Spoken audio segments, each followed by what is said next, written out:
बिस्मिल्लाहिर्रहमानिर्रहीम। Today we are going to start vitamin C.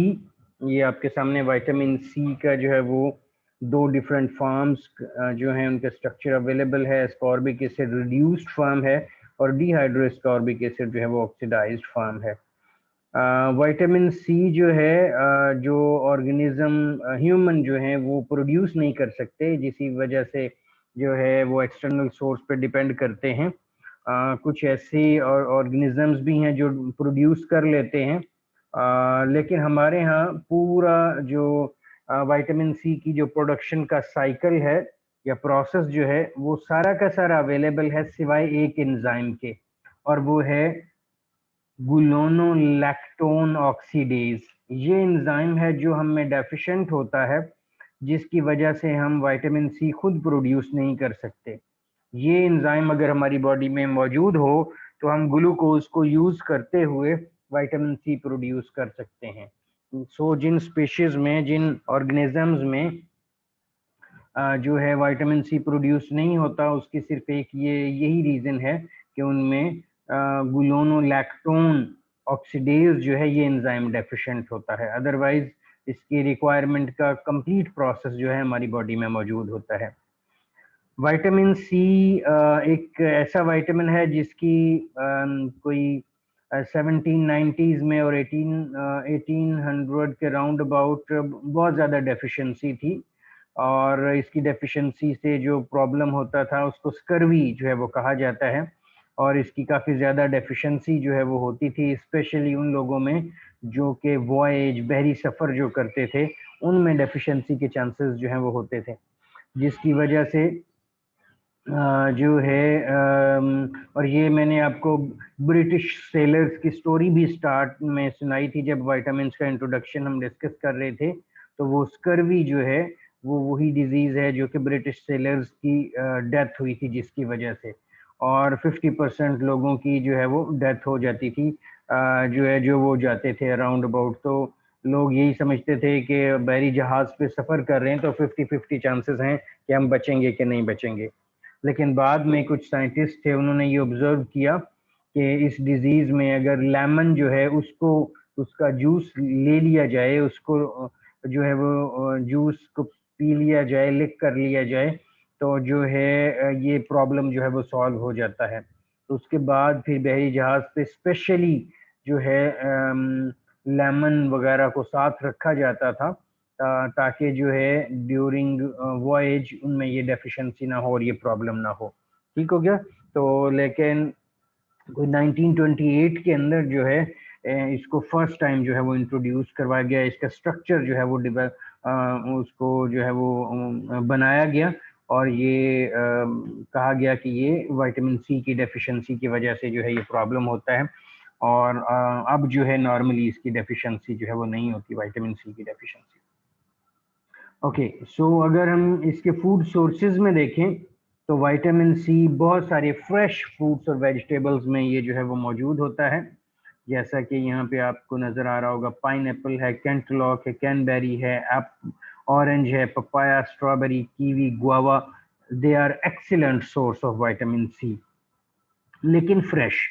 जो आगे आपको वेजिटेबल्स भी नजर आ रही होंगी, टोमेटो, कॉलीफ्लावर, केल, ब्रोकली और ब्रसेल स्प्राउट्स, इन तमाम में, रेड पेपर, इन तमाम में विटामिन सी इनफ क्वांटिटी में जो है वो मौजूद होता है। लेकिन ये दूसरे विटामिन की तरह विटामिन सी जो है वो बहुत ही सेंसिटिव है हीट के लिए।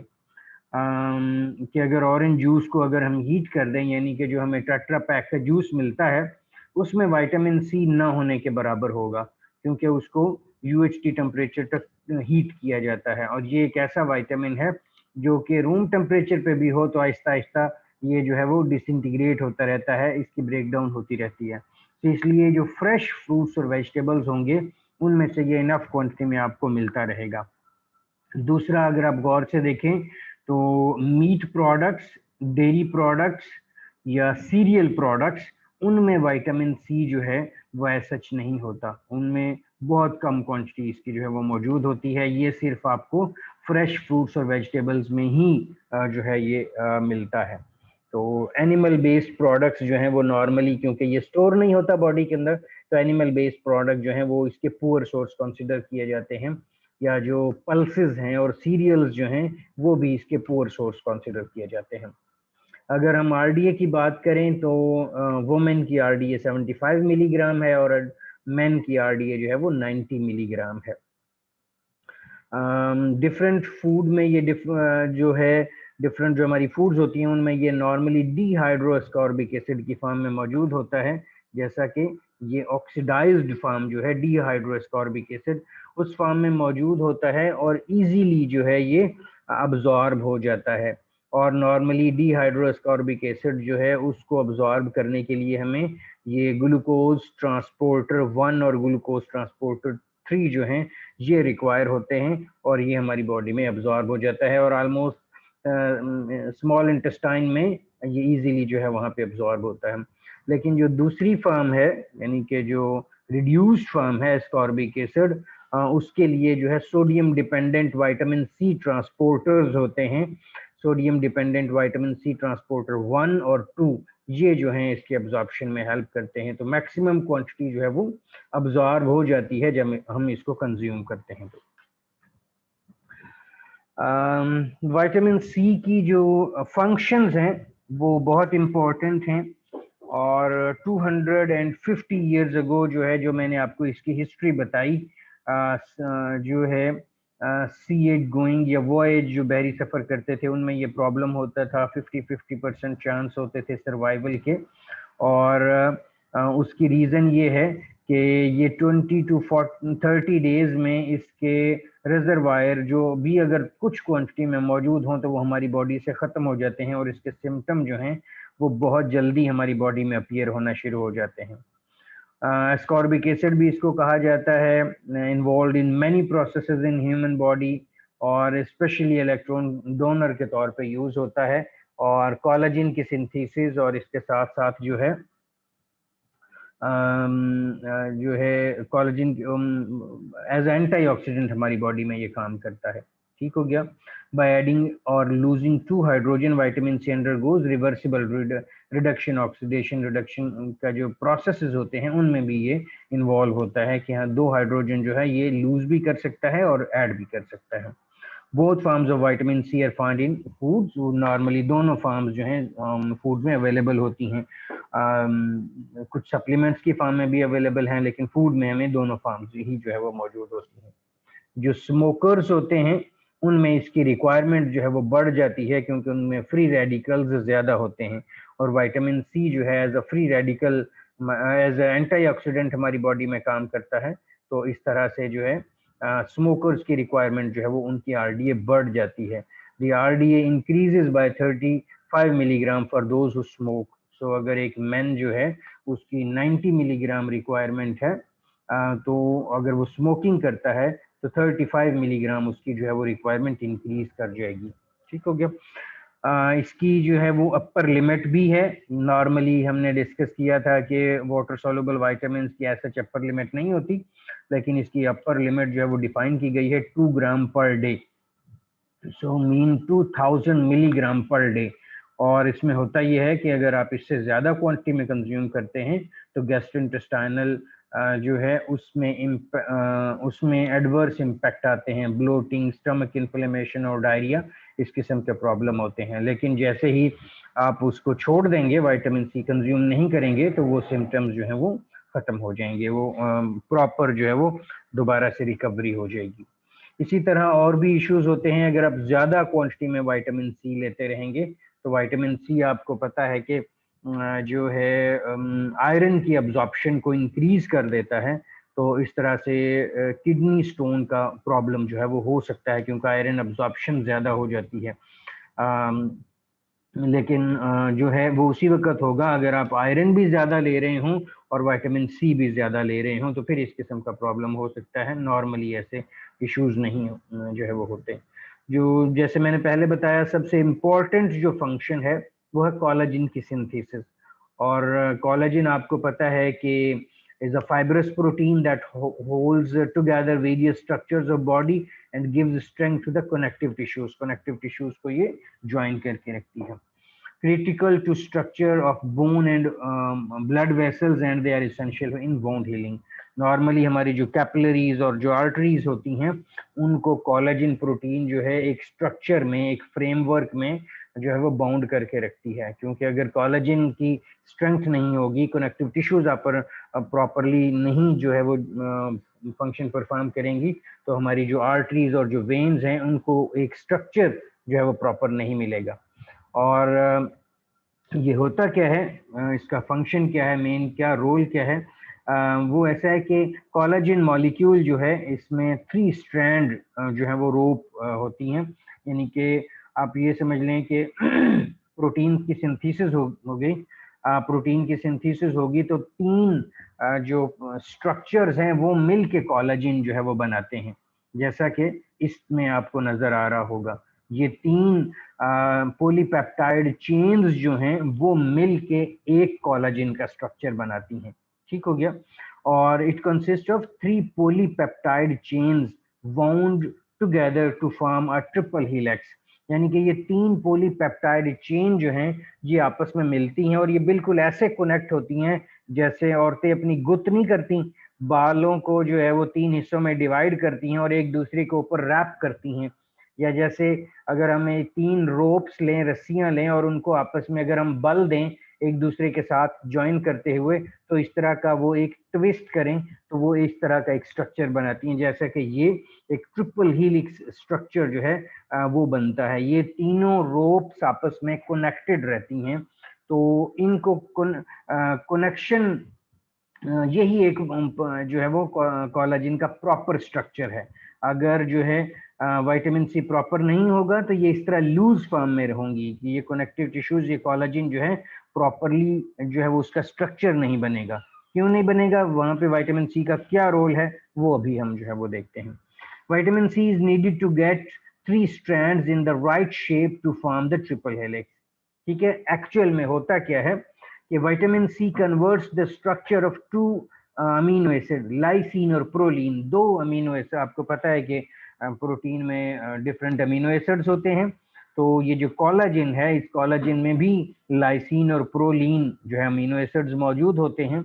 तो इन लाइसिन और प्रोलीन जो हैं इनकी हाइड्रोक्सिलेशन होती है, इनमें OH ग्रुप जो है वो ऐड होता है, और जब OH ग्रुप ऐड हो जाता है तो फिर हम इसको कहते हैं हाइड्रोक्सी लाइसिन और हाइड्रोक्सी प्रोलीन, यानी कि लाइसिन जो है वो हाइड्रोक्सी लाइसिन में कन्वर्ट होगा और जो प्रोलीन है वो हाइड्रोक्सी प्रोलीन में कन्वर्ट होगा, ठीक हो गया। और डिफरेंट एंजाइम्स जो हैं वो इस हाइड्रोक्सिलेशन के प्रोसेस को करवाते हैं, यानी कि हाइड्रोजन ग्रुप को इसमें ऐड करते हैं। और जब तक ये लाइसिन और प्रोलीन जो हैं उनकी हाइड्रोक्सिलेशन नहीं होगी तो वो जो स्ट्रक्चर हम कह रहे हैं उसका 3 रोप का स्ट्रक्चर जो है वो डेवलप नहीं होगा, और जब स्ट्रक्चर डेवलप नहीं होगा तो ऑब्वियसली जो है वो कोलेजन अपना फंक्शन जो है वो परफॉर्म नहीं करेगी। सो उसके लिए क्या किया जाता है, iron works as a cofactor in the reaction and vitamin C protects iron from the oxidation there bye.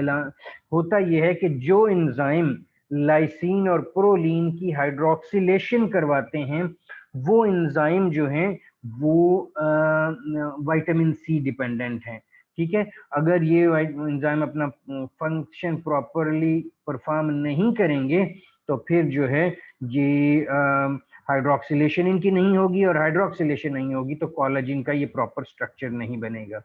Without vitamin C and iron the hydroxylation step does not occur, ठीक हो गया। सो ये स्ट्रक्चर अगर प्रॉपर जो है vitamin सी मौजूद होगा तो ये एक कंप्लीट स्ट्रक्चर बन जाएगा, ये हाइड्रोक्सिलेशन जो है वो हो जाएगी। और अगर विटामिन सी मौजूद नहीं होगा, in no vitamin C present, तो फिर इस तरह का ये स्ट्रक्चर बन जाएगा, जिसकी वजह से जो है प्रॉपर कोलेजन का स्ट्रक्चर नहीं बनेगा और वो अपना फंक्शन परफॉर्म नहीं करेगी, ठीक हो गया। सो ये मेन रोल है विटामिन सी का जो ये हमारी बॉडी में परफॉर्म करता है विटामिन सी। इसके अलावा भी विटामिन सी का रोल है कि vitamin C as a antioxidant हमारी बॉडी में काम करता है और ऑक्सीडेटिव स्ट्रेस जो है उसको अवॉइड करता है, ऑक्सीडेटिव स्ट्रेस नहीं आने देता। दूसरा जो है Researchers have proposed that vitamin C in the body is water-based fluid, जहाँ पे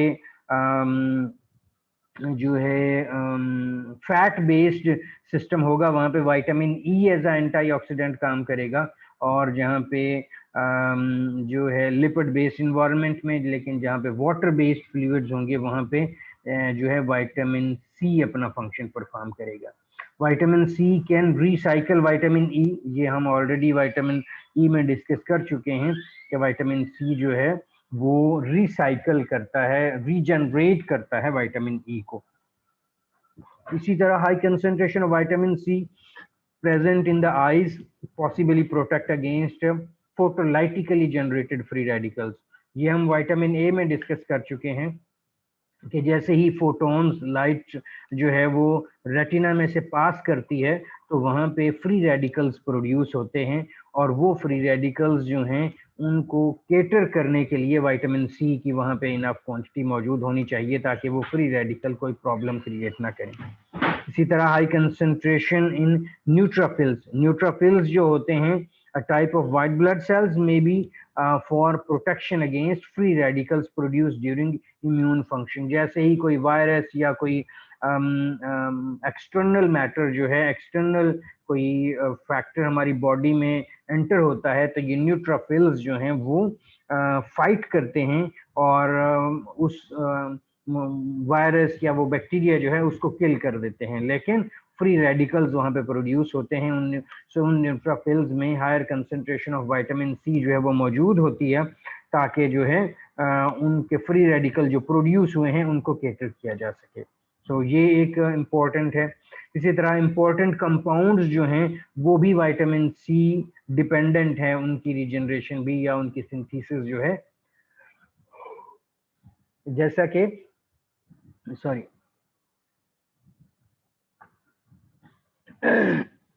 जैसा कि अमीनो एसिड टायरोसिन है, थायरॉक्सिन हार्मोन है, और ट्रिप्टोफैन सीरोटिन में कन्वर्ट होता है, टायरोसिन नॉरएपिनेफ्रिन में कन्वर्ट होता है। The fatty acid transporter compound carnitine जो कि फैटी एसिड्स को साइटोप्लाज्म से, साइटोसोल से माइटोकॉन्ड्रिया के अंदर लेके जाता है, वो कार्निटीन, वो उसकी सिंथेसिस जो है वो भी विटामिन सी डिपेंडेंट है। Vitamin C is involve in the conversion of cholesterol to bile acids. ये तमाम प्रोसेसेस जो हैं ये भी विटामिन सी डिपेंडेंट हैं, इन तमाम में विटामिन सी अपना रोल जो है वो प्ले करता है। इसी तरह जो आयरन की एब्जॉर्प्शन है उसको इन्हांस करने के लिए भी आयरन, जो नॉन हीम आयरन होता है उसको अब्जॉर्ब करने के लिए विटामिन सी जो है अपना रोल प्ले करता है। तो ये वहाँ पे भी जो है वो इम्पोर्टेंट है। ये इसीलिए कहा जाता है कि अगर आप नॉन हीम आयरन जो है वो ले रहे हैं तो उसके साथ विटामिन सी भी आपको कंज्यूम करना चाहिए ताकि जो है वो उसकी एब्जॉर्प्शन को इन्हांस कर सके। ओके, सो इसी तरह इम्यून फंक्शन में मैंने डिस्कस किया कि हम वाइट ब्लड सेल्स जो हैं उनमें ये अपना रोल प्ले करता है, और फेगोसाइटोसिस और न्यूट्रोफिल्स जो हैं उनमें अपना रोल प्ले करता है एज एंटीऑक्सीडेंट के तौर पर। विटामिन सी की डेफिशिएंसी से जैसे मैंने आपको बताया कि स्कर्वी का प्रॉब्लम होता है और जो है पिन पॉइंट हैमरेजेस होते हैं, जैसा कि ये जो है अगर कोलेजन की प्रॉपर सिंथेसिस ना हो, प्रॉपर कनेक्टिव टिश्यूज ना बने तो फिर ये प्रॉब्लम जो है वो होता है। ब्लीडिंग गम्स जो हैं वो भी ये जो है वो प्रॉब्लम होता है जो कि विटामिन सी की डेफिशिएंसी की वजह से हो सकता है। अगर 20 to 40 डेज जो है वो vitamin C diet free diet ली जाए तो जो है इसके सिम्टम्स बॉडी पे आना शुरू हो जाते हैं। ठीक हो गया। These haemorrhages are the most characteristic sign of the scurvy. ये स्कर्वी के सबसे जो है वो आप कह सकते हैं कि अहम साइन हैं जो कि अपीयर होते हैं। The gums and joints bleed and classic sign of connective tissues failure. और ये किस वजह से है कि कनेक्टिव टिश्यूज जो है वो प्रॉपरली जॉइंट नहीं कर पाई, जिसकी वजह से कहीं से भी ब्लीडिंग जो है वो स्टार्ट होना शुरू हो जाती है। तो ये इसकी डेफिशिएंसी के साइंस एंड सिम्टम्स है। तो that's it about vitamin C. इससे रेलेवेंट अगर कोई क्वेश्चन हो तो आप कर सकते हैं।